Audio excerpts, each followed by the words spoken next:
Bismillahirrahmanirrahim. Assalamualaikum warahmatullahi wabarakatuh. Innal hamdalillah nahmaduhu wa nasta'inuhu wa nastaghfiruh wa na'udzu billahi min shururi anfusina wa min sayyiati a'malina. May yahdihillahu fala mudilla lahu wa may yudlil fala hadiya lahu. Asyhadu an la ilaha illallah wahdahu la syarika lahu wa asyhadu anna Muhammadan abduhu wa rasuluhu la nabiyya ba'da. Allahumma fasholli wa sallim wa barik ala Muhammad wa ala alihi wa sahbihi wa mawalah wa la haula wa la quwwata illa billah. Amma ba'du fa ya ibadallah usikum wa nafsi bi taqwallah wa ta'atihi la'allakum turhamun. Ma'asyiral muslimin wa mu'minin rahimakumullah. Jamaah salat subuh musalla nurul iman yang dirahmati Allah. Alhamdulillah, semua alhamdulillah hamdan katsiran thayyiban barakan fi. Kita sama-sama telah berhasil dengan izin Allah menjalankan kewajiban-kewajibannya pada hari ini sampai titik bisa sholat subuh berjamaah di musala ini, yang saya yakin Bapak-bapak sekalian juga didahului tadi dengan sholat malam, zikir, fikir, tafakkur dan lain sebagainya serta membaca Quran, yang semuanya itu kita harapkan dapat dijadikan oleh Allah sebagai amal-amal kita yang diterima. Amin. Pagi ini saya meneruskan seri-seri masalah iman, Pak. Jadi iman itu kan banyak. Kata Rasulullah itu iman itu punya 77 cabang. Yang paling tinggi itu adalah Anda mengucapkan la ilaha illallah, itu iman yang paling tinggi. Yang paling rendah adalah kamu semua, kata Rasulullah, menyingkirkan duri di jalan. Jadi perbuatan remeh yang dianggap remeh oleh banyak orang, tapi efeknya sangat besar sekali. Seandainya duri itu kena kakinya anak kecil ini orang tuanya galak dan emosian, lalu cepat-cepat bawa naik ojek ke dokter, ternyata tukang ojeknya juga lagi mabok, lalu jatuh, terus efeknya panjang hanya gara-gara menyingkirkan duri di jalan. Jadi iman itu ada 77 cabang, tapi iman yang utama itu yang tercantum dalam rukun iman, yaitu iman kepada Allah, kepada malaikat-malaikatnya, kepada kitab-kitabnya, kepada nabi-nabinya, pada hari akhir, dan yang terakhir kepada takdir yang baik dan yang takdir yang buruk. Nah, kali ini saya ingin bicarakan ilmu-ilmu dasar aja mengenai iman kepada nabi, ya, iman kepada nabi-nabi. Kenapa kita mesti melewati ilmu ini? Karena ada ancamannya di Al-Quran. Kalau kita nggak mengetahui atau nggak beriman terhadap nabi-nabi Allah, itu kita disebut makhluk yang sesat, dhalalan ba'idah. Jadi paling nggak tahulah ilmu-ilmu dasar mengenai nabi-nabi ini. Ya, di dalam Al-Quran di surat An-Nisa 136 Allah berfirman, a'udzubillahi minasyaitonirrajim, ya ayyuhalladzina amanu aminu billahi wa rasulih. Nah ini, wahai orang-orang yang beriman, berimanlah kamu kepada Allah dan Rasulnya. Rasul yang dimaksud di sini adalah Muhammad SAW. Wal kitabil ladzi nazzala ala rasulih, dan berimanlah kamu kepada kitab-kitab yang diturunkan kepada Muhammad itu tadi. Wal kitabil ladzi nazzala min qabl, dan berimanlah kamu kepada kitab-kitab yang diturunkan sebelum Muhammad. Wa man yakfur billah, barang siapa yang kafir kepada Allah, wal malaikati, kepada malaikat-malaikatnya, wa kutubi, kepada kitab-kitabnya, wa rusulihi. Jadi kalau ada kata-kata rasul itu satu, kalau rusul banyak. Wa rusulihi, dan rasul-rasulnya dan nabi-nabinya, faqad dalla dhalalan ba'ida, maka dia telah sesat sejauh-jauhnya. Sesat itu ada banyak pada dalam Islam. Sesat nyata. Sesat nyata ini Bapak naik mobil ke satu tempat tanpa GPS, tanpa apa, kok nggak kenal daerah itu, nah namanya sesat. Oh nggak nyampe kita nih. Sesat sejauh-jauhnya adalah Bapak mau ke Cirebon, tapi ngarahin mobilnya ke sono, ke Merak. Nah itu sesatnya. Nah kita tuh disebut sesat sejauh-jauhnya kalau kita nggak mau beriman pada Rasul-Rasul, pada nabi-nabinya gitu. Oleh sebab itu kita ingat kembali pelajaran kita di madrasah waktu itu. Saya ingin mengemukakan sebuah hadis dari Abu Umamah yang diriwayatkan oleh Tirmizi dan Abu Daud. Suatu hari Abu Umamah bertanya pada Rasulullah. Aku bertanya, qultu, ya Rasulullah, wahai Rasulullah, kam itu artinya berapa? Jadi kalau ini kayaknya kegedean ya. Cukup.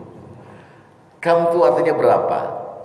Seandainya Bapak nanti bisa ditakdir Allah untuk naik haji dan umroh, nanti kalau nawar dagangan di pasar bilangnya gitu.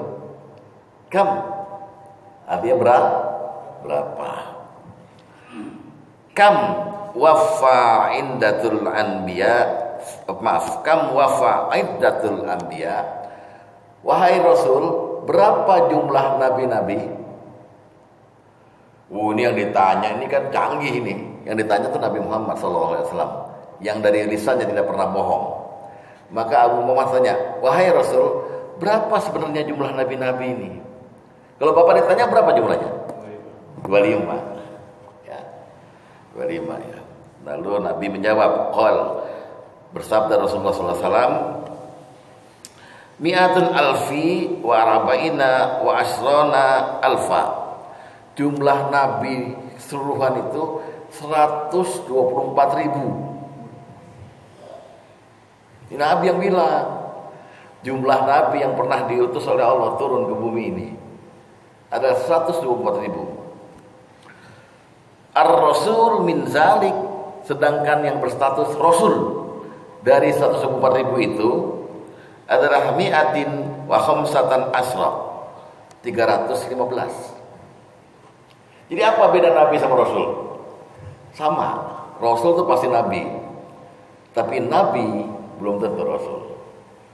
Rasul itu diberi kitab, diberi kitab. Sama-sama Nabi dan Rasul diwahyukan sesuatu dari Allah, tapi yang Nabi itu tidak mencatatnya di kitab. Dia hanya menyampaikan saja. Sedangkan Rasul diutus khusus untuk membicarakan tentang hari akhirat kepada umatnya, tapi ada kitabnya.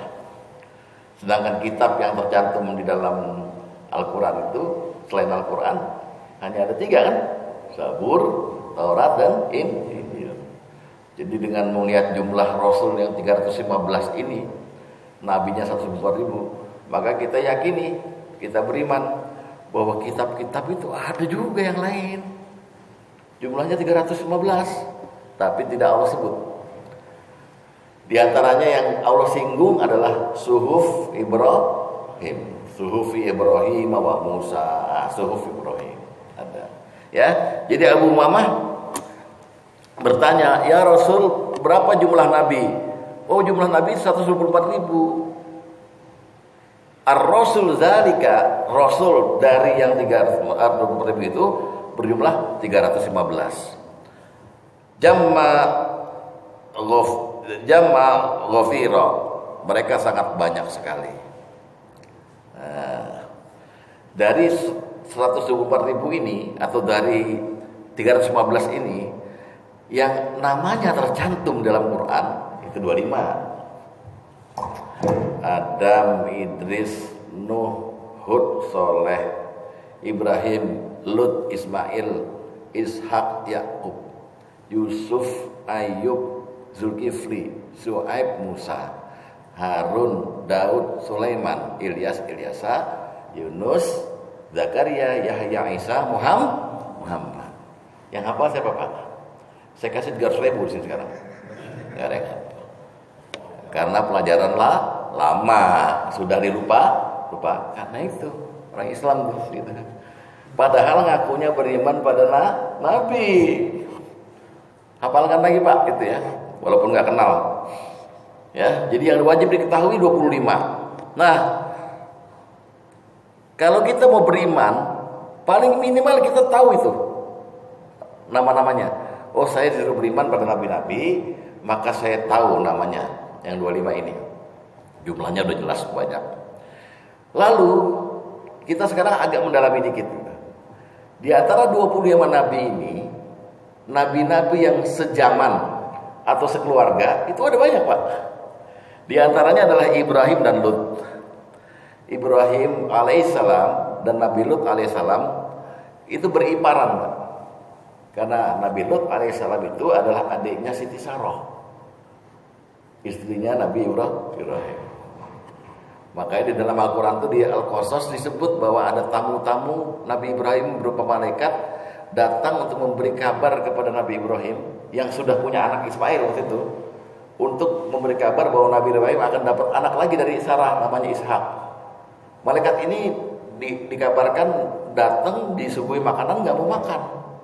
Ibrahim dan Siti Sarah ketakutan. Lalu malaikat cuma bilang, saya cuma mau ngasih kabar ini dan saya mau mampir ke sini doang karena kita akan berkunjung ke negeri Lut, atau dalam Bible itu Sodom, negeri Sodom.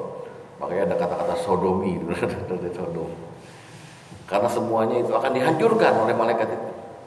Jadi dia hidup sejaman dan berkeluarga kebetulan. Ya, jadi udah Bapak tahu sekarang ya. Udah kalau tercerita ke anak cucu gitu, Ibrahim mau tuh iparan tuh. Kok tahu Bah? Soalnya saya lihat kakaknya gitu. Lihat KTP-nya. Jangan gitu ya. Tapi memang udah diceritakan di dalam hadis-hadis. Kemudian yang kedua, Nabi Ibrahim adalah bapak dari dua nabi, Ismail dan Ishak. Nabi Ibrahim juga kakek dari Nabi Yakub, karena Nabi Ishak melahirkan Yakub. Nabi Ibrahim juga kakek buyut dari Nabi Yusuf, karena dari Nabi Yakub ada anak namanya Yusuf. Semuanya nabi-nabi. Jadi berkeluarga mereka. Yang sejaman hidupnya adalah Nabi Ibrahim dengan Ismail anaknya yang pertama dan Ishak. Lalu Nabi Syuaib yang tinggalnya di negeri Madian, itu adalah mertuanya Nabi Musa. Nabi Syuaib adalah mertuanya Nabi Musa.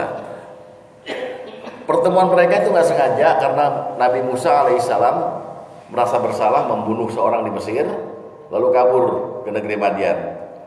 Sampai di negeri Madian, lalu dia menjumpai ada dua perempuan yang lagi mau ngantri ngambil air di sumur. Nah, tapi karena Nabi Musa itu kesian lihat perempuan itu, karena dia cerita bahwa air ini kami yang ngantri karena bapak kami udah lemah. Nah, bapaknya itu Nabi Syuaib. Bapak kami udah lemah, kami harus memberi minum keluarga kami untuk segala macam gitu. Lalu Nabi Musa itu kan punya mujizat, tangannya seperti beko Pak, seperti itu loh yang gali tanah tuh. Jadi dia hajar di lubang sini, udah nggak usah ngantri, hajar keluar air. Nah perempuan dua ini kagum, lalu bilang ke bapaknya, di luar ada orang kuat tuh, kalau bisa kerja di sini aja supaya bisa menjaga keluarga kita katanya. Ya udah panggil, maka diadakanlah perjanjian dalam Quran itu. Perjanjian antara Nabi Syuaib dengan Nabi Musa, kamu bekerja kepada saya 10 tahun, saya akan berikan anak saya sebagai istrimu gitu. Jadi dia menantu dan mertua. Kemudian Nabi Musa dan Nabi Harun juga sejaman. Nabi Harun adalah sepupunya Nabi Musa. Nabi Musa itu kan gagap Pak. Gagap tuh kalau ngomong huruf hidup dan huruf mati itu nggak bisa mulai kalau nggak mukul sesuatu gitu.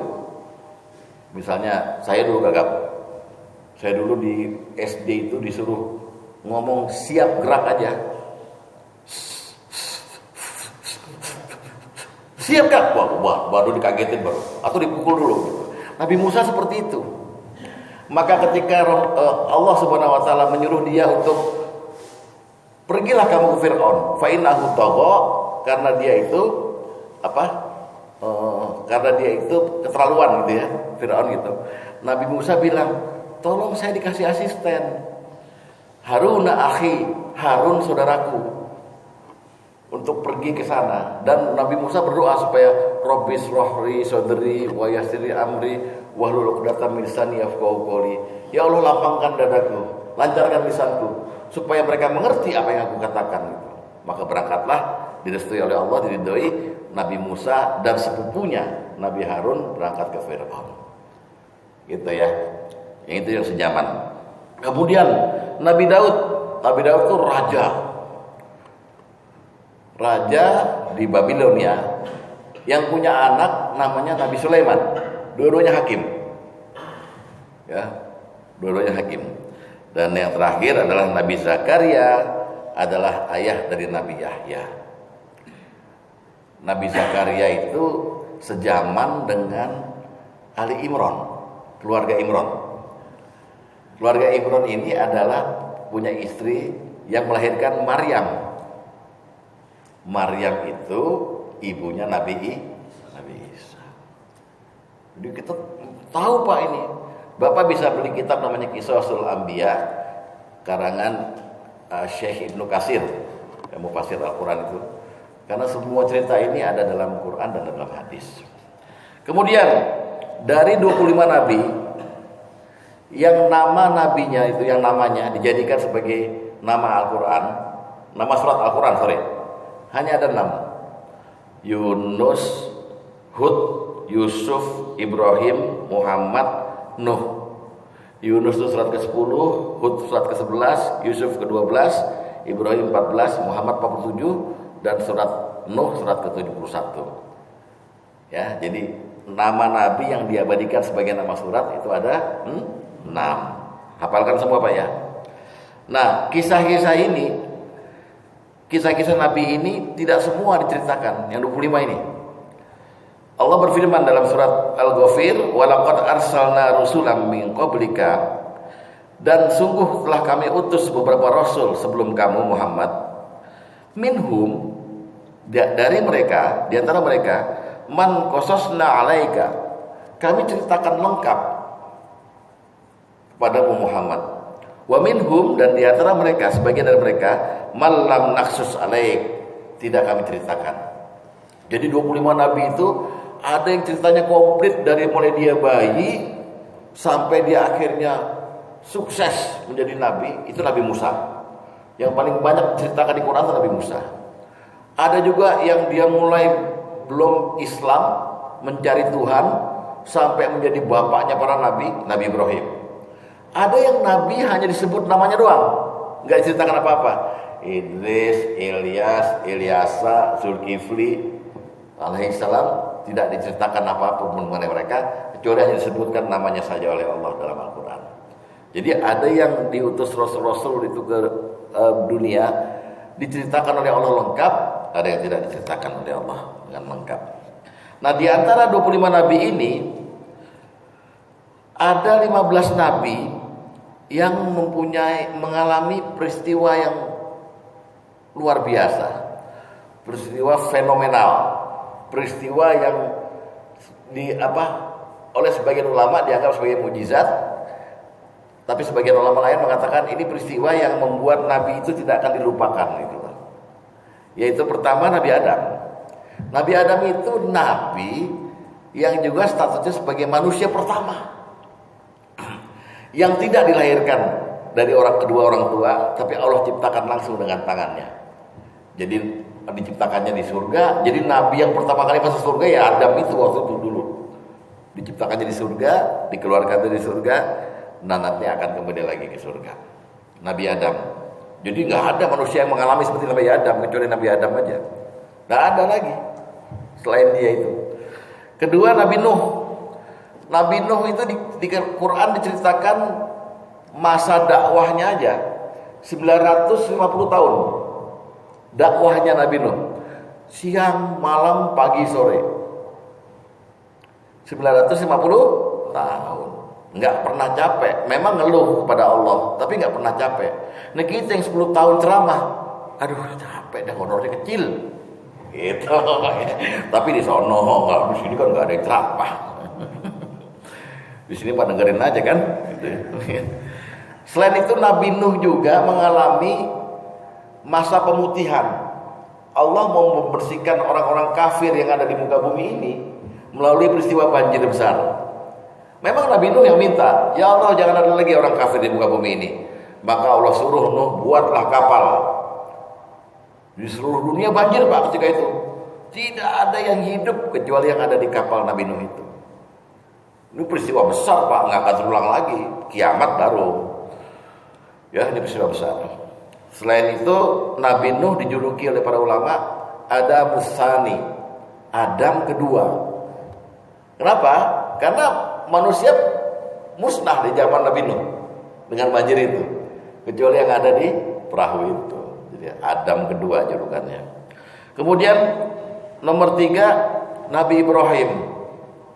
Nabi Ibrahim itu awalnya bapaknya atau sebagian ulama mengatakan pamannya Azar adalah pembuat berhala, ya kan?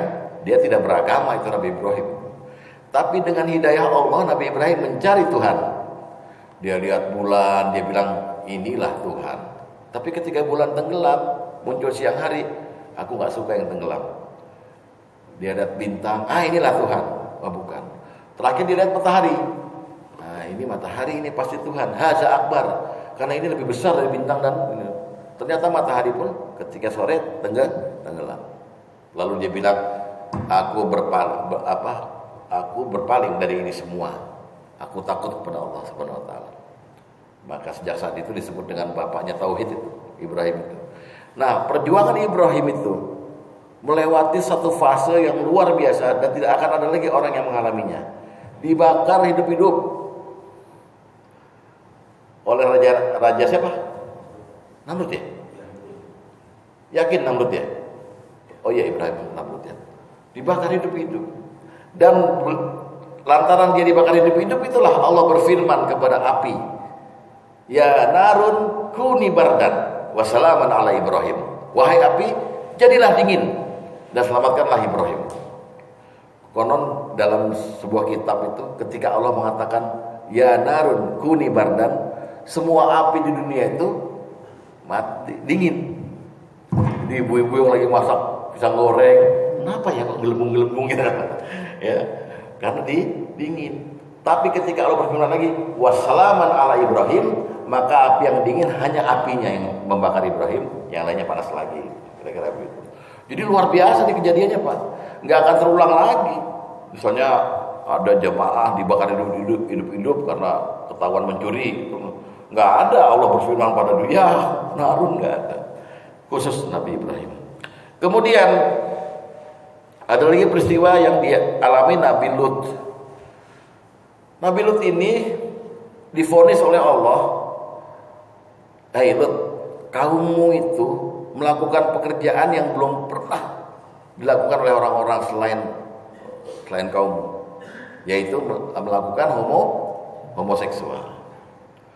Sebab itu Allah mau membersihkan negeri itu dengan cara mengirim Jibril dan Mikail melalui mendatangi rumahnya Nabi Ibrahim tadi. Masuk ke negeri Lut, lalu Nabi Lut sama anak-anak perempuannya disuruh menyingkir karena sebelum subuh kami akan membalikkan. Benar dibalik Pak. Jadi itu kayak di sekop gitu, diangkat dulu ke awan, dibalik. Itu ada kisahnya di hadis ya. Jadi luar biasa kalau Bapak bisa mendalami dan mempelajari kembali itu. Lalu Nabi Ismail. Nabi Ismail itu seorang nabi yang masa kecilnya saja, masa usia 11-12 tahun itu sudah mempunyai tingkat kesabaran melebihi orang-orang tua. Ketika Nabi Ibrahim datang dimimpikan oleh Allah disuruh menyembelih Nabi Ismail, saat itu belum nabi, belum bergelar nabi. Maka Nabi Ibrahim bertanya, ya bunaya, ini asrafil manami. Wahai anakku sayang, aku bermimpi semalam. Anni ahbatuka, aku menyembelihmu gitu. Fanzurul mazataro. Maka bagaimana pendapatmu? Anak kecil ditanya begitu. Apa jawab Ismail? Wahai bapakku, laksanakan saja kalau memang itu perintah Allah. Satajiduni insyaallahu minas sabirin. Kelak Allah akan menjadikan aku orang-orang yang sabar. Maka dilaksanakan. Ini nemu anak kecil seperti ini nggak ada lagi selain Nabi Ismail. Jadi ini peristiwa-peristiwa ya. Terus nomor 6, Nabi Yakub. Nabi Yakub itu nabi yang mengalami kebutaan total, kemudian sembuh kembali. Nabi Yakub itu punya 2 istri. Satu istri punya 10 anak, satu istri yang muda lagi punya 2 anak. 10 tambah 2, 12. Yang 2 anak ini adalah Yusuf dan Bunyamin. Kakak-kakaknya yang dari istri pertama tuh ngiri, maka dia berusaha berserikat untuk membunuh Yusuf. Tapi nggak jadi dibunuh, dibuang ke sumur. Lapor ke bapaknya kan Nabi Yakub, Yusuf hilang, dimakan serigala. Ini bajunya, pakai darah palsu gitu. Sejak saat itu dia buta total. Ketika Yusuf sudah jadi raja, sudah jadi hakim yang baik gitu, bapaknya dikirimin bajunya aja, dicium ini, matanya kembali normal. Berapa puluh tahun itu Pak ya. Kemudian Nabi Yusuf sudah sekalian. Nabi Ayub ini seorang nabi yang hidupnya 60% mengalami sakit parah. Konon dalam suatu riwayat yang diriwayatkan oleh Ibnu Abbas, tangannya Nabi Ayub itu bolong sehingga ulat bulu itu bisa dari sini masuk keluar sini, cacar. Beliau punya keluarga komplit, istri dan anak-anak banyak gitu, semua meninggalkan beliau ketika sakit. Maka Al-Quran menceritakan, beberapa ayat menceritakan bahwa menghadapi ujian sakit ini, Nabi Ayub hanya berkata, Rabbi inni masanyat dulu wa anta arhamur rahimin. Enggak kayak kita kan kita sembuh. Loh Nabi Ayub enggak, wahai Tuhanku, aku sesungguhnya ditimpa kemudaratan dan Engkau Maha Penyayang di antara yang penyayang. Nah, itu. Maka dikasih sembuh, lalu keluarganya kembali lagi. Tapi ujiannya berpuluh-puluh tahun, Pak. Ditinggalkan oleh istri dan anaknya gara-gara sakit. Nabi Musa adalah nabi yang diceritakan dengan lengkap dari mulai dia dibuayan di bayi karena ibunya kemudian naruh dia di keranjang, kemudian sampai ke istana Firaun, sampai Nabi Musa kemudian menyeberang ke di laut mati itu ya, menyeberang dari Mesir ke Palestina.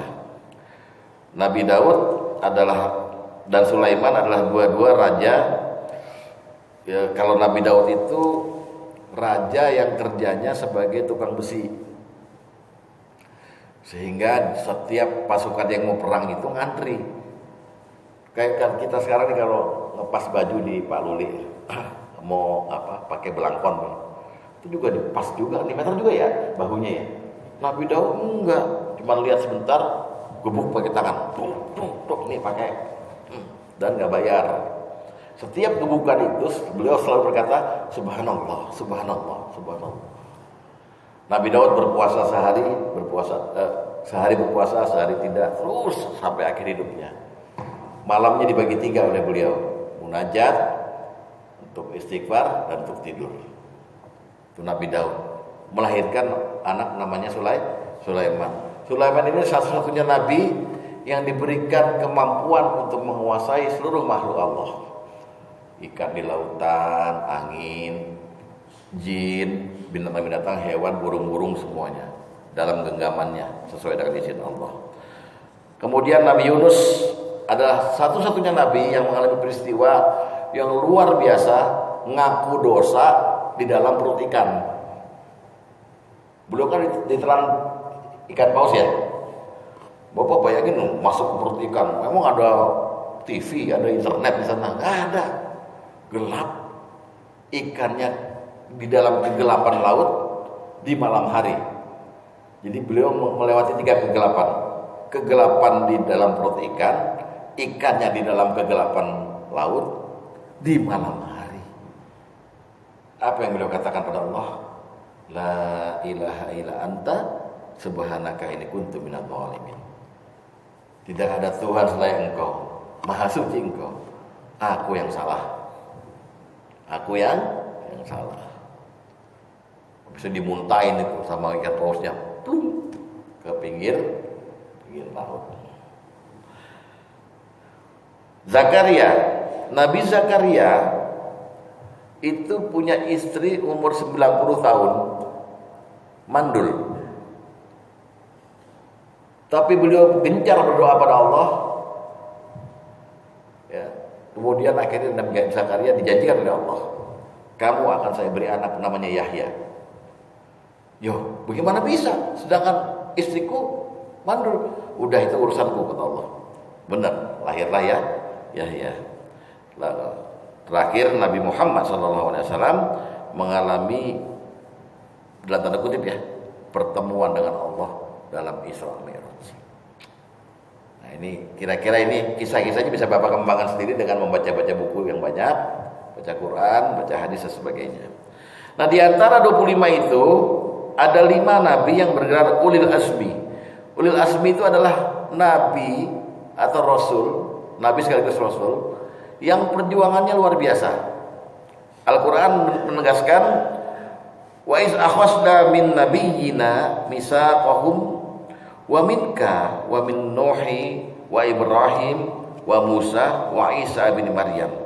Dan ingatlah ketika kami mengambil perjanjian dari nabi-nabi dan dari kamu Muhammad min Nuh, dari Ibrahim, dari Musa dan dari Isa. Wa akhadna minhum mitsaqan ghaliza, kami telah mengambil perjanjian yang teguh dari kamu berlima. Jadi 5 nabi ini akan Bapak lihat perjuangannya luar biasa. Disebut dengan ulul azmi. Ya, terakhir dari 5 ini hanya 2 yang wajib kita sebut setiap hari dalam sholat, yaitu Nabi Muhammad dan Nabi Ibrahim. Allahumma sholli ala Muhammad wa ala ali Muhammad kama sholaita ala Ibrahim wa ala ali. Demikian, semoga ada manfaatnya. Walaupun di pelajaran menurut Bapak mungkin pelajaran SD ya atau madrasah, tapi kalau kita gali lagi luar biasa, menambah iman kita kepada Allah SWT, iman kepada Nabi ya dan Rasul yang telah turunkan. Demikian, sebelum saya tutup, apakah ada pertanyaan? Silakan Pak Tri.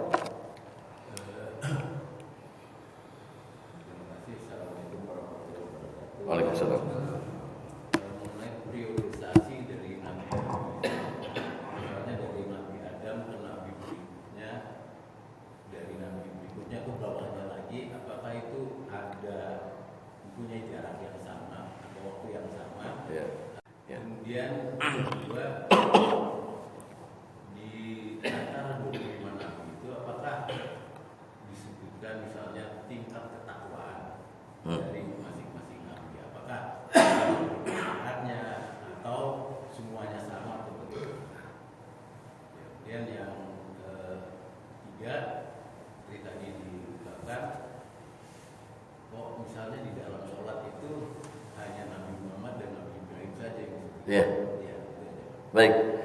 Jadi begini Pak, yang pertama tadi periodisasi daripada nabi-nabi, kalau kita lihat jumlahnya 124.000 ya. Kita hanya bisa mengkira-kira Pak. Intinya bahwa Al-Quran dan hadis tidak pernah membicarakan masalah waktu ini secara tepat. Tapi kalau kita lihat Nabi Muhammad SAW kalau menceritakan hari kiamat sudah dekat. Nabi berkata ketika itu, kalau Masehinya kan kira-kira 600 Masehi lah ya. Dulu berkata kiamat sudah dekat. Jarak antara kiamat dengan kita zaman tahun itu ada sekian. 2 jari gini. Ternyata sekarang belum kiamat. Artinya barangkali lebar-lebar tuh Pak. Jadi kita perkirakan begitu antara Nabi satu dan Nabi lainnya. Nah, ada di mana masa kekosongan nggak ada Nabi itu, mungkin diisi oleh nabi-nabi yang nggak disebut. Karena nabi-nabi itu fungsinya juga meneruskan dan menggenapkan kitab-kitab yang diwali Rasul-Rasul. Contoh, Nabi Isa dalam Al-Quran dikatakan saya datang diberikan Injil dan diberikan hikmah Taurat. Padahal Taurat turunnya pada Nabi Musa. Nah, ada beberapa literatur dari Barat yang saya baca bahwa Nabi Musa itu hidup 2 abad sebelum Masehi. 2000 tahun sebelum Masehi. Nabi Musa. Bagaimana kesoponya lagi, Pak? Jadi data mengenai itu nggak ada yang bisa dibuktikan secara empirik karena tidak dibicarakan di dalam Al-Quran. 1. Nomor 2, tingkat ketakwaan nih, Pak. Allah dalam beberapa ayat mengatakan la nufarriqu baina ahadin mir rusuli. Kami tidak membeda-bedakan antara satu rasul, satu nabi dengan nabi lainnya, dengan rasul lainnya. Semua sama di mata kami, kata Allah begitu. Dan yang lebih membuat mereka sama adalah misi yang dibawa. Tidak ada satupun rasul, kata Allah dalam Quran, yang kami utus terkecuali mereka aku berikan perintah untuk mengatakan pada umatnya, tidak ada Tuhan selain aku, sembahlah aku, kata Allah begitu. Misinya satu sama, ketakwaannya pun sama. Bedanya antara para nabi dengan bukan nabi, dengan kita-kita ini, mereka setiap hari bertambah imannya. Setiap hari istighfar, setiap hari selalu meningkat imannya. Kalau kita enggak. Mereka sedikit di malam hari kalau tidurnya. Ya kan? Kalau kita dikit-dikit tidur. Mereka sedikit tidurnya gitu. Nah, itu jadi tingkat ketakwaannya enggak usah diragukan, mereka sama, ya. Mungkin ada beberapa yang dikasih gelar khusus. Ya kan? Gelar khusus kayak Ibrahim adalah bapaknya para nabi. Siapa gitu. Tapi itu tidak membuat kita mesti menilai bahwa ketakwaan mereka itu beda gitu. Yang ketiga apa, Pak? Disebutkan di dalam Oh iya, kenapa cuma 2? Karena di dalam Al-Quran sendiri Nabi Muhammad disuruh oleh Allah untuk mengatakan bahwa aku ikut millata Ibrahim Hanifah. Aku ikut ajarannya Nabi Ibrahim yang lurus. Makanya dia disebut dengan Bapak Tauhid. Sehingga 2 nabi ini pun disebut dalam Al-Quran sebagai uswatun hasanah, contoh yang terbaik. Oleh sebab itu 2 inilah yang kemudian diabadikan dalam sholawat Ibrahimiyah. Allahumma sholli ala Muhammad wa ala Muhammad kama shallaita ala Ibrahim. Sholawat sendiri pada zaman nabi-nabi selalu dengan nabi, misalnya di Nabi Yunus, ya umatnya bilang Allahumma sholli ala Yunus. Ya kan? Allahumma sholli ala Yunus. Di zaman Nabi siapa? Allahumma sholli ala gitu. Sesuai dengan zamannya. Kalau kita sampai hari kiamat, sampai kita berakhir napas kita, yang kita sebut yang wajib 2 itu. Allahumma sholli ala Muhammad wa ala Muhammad. Karena Ibrahim itu yang menginspirasi Rasulullah. Akhirnya kita memegang ajaran tauhid ini, millata Ibrahim Hanifah. Gitu kira-kira jawabannya. Ada yang lain? Oh, naboci ya. Naboci. Sebenarnya kita beriman kepada Nabi itu harus seperti apa? Apakah hanya sekedar mengenal namanya, Iya. kemudian mengenal sejarah, Betul. atau seperti apa? Kemudian tadi kan nabinya juga banyak. Apakah keimanan kita itu juga kemudian harus sama atau bagaimana? Minimal kita mengetahui namanya. Lebih meningkat di atas itu kelasnya kita mengetahui tadi cerita-cerita hidup dia, Nabi yang bersangkutan ya.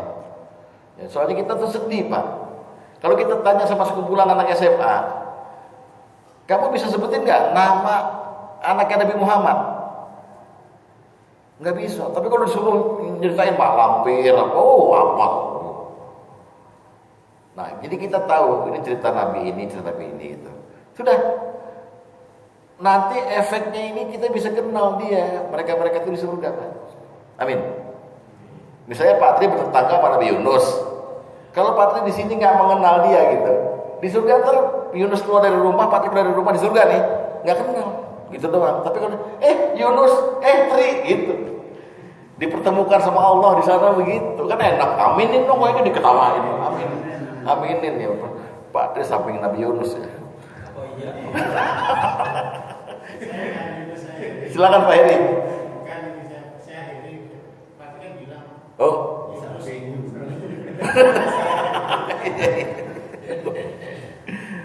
kira cukup ya. Nanti kita lanjutkan di luar lah untuk pembahasan yang lain. Semoga ada manfaatnya dan mohon maaf atas segala kekurangan. Usikum wa nafsi taqallah. Wassalamualaikum warahmatullahi wabarakatuh. Mari kita baca Ghafurul Majid. Subhanakallahumma wa bihamdika asyhadu an la ilaha illa anta astaghfiruka wa atubu ilaik.